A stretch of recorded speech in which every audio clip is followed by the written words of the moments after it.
Pitong sasakyan at mga poste ng kuryente ang inararo ng truck sa Nagcarlan, Laguna. Sumalpok din ito sa pader ng isang bahay. Nasa frontline ng balitang yan, si Gary De Leon. Ayun yung driver nasa taas oh.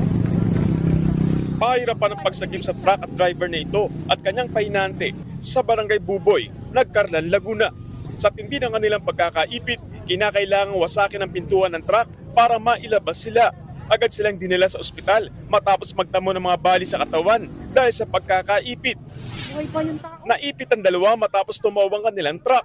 Napuno naman ang buhangin at batong karga ng truck ang highway. Bago tumaob, 7 sasakyan ang inararo ng truck. Una nitong sinalpok ang nakaparadang jeep at kotse hanggang sa masalpok at makaladkad nito ang isa pang jeep. 4 pang sasakyan at mga poste ang nasa pool ng truck bago bumangga sa pader ng isang bahay saka tumaob. Akala ko po, bomban sumabog. Yung pala, ito pong aksidente. Ilan po sasakyan ang nahagip niyan Hinihinalang nawalan ng preno ang dump truck. Sa bilis ng pagbulusok ng truck na ito, sinubukan pa ng driver na ibangga ito sa isang nakaparadang jeepney.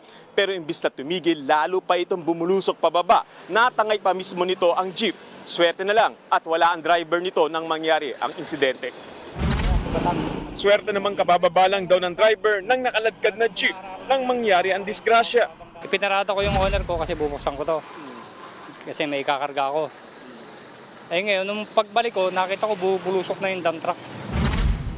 Isang rider naman ang tinamaan ng tumalsik na bato.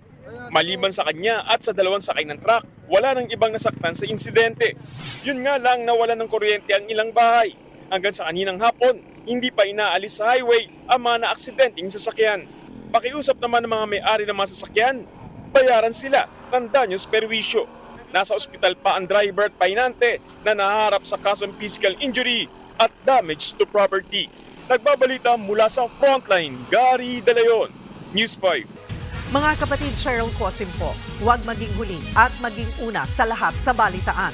Para sa tuloy-tuloy na talakayan sa Frontline, mag-follow at mag-subscribe sa social media pages ng News 5.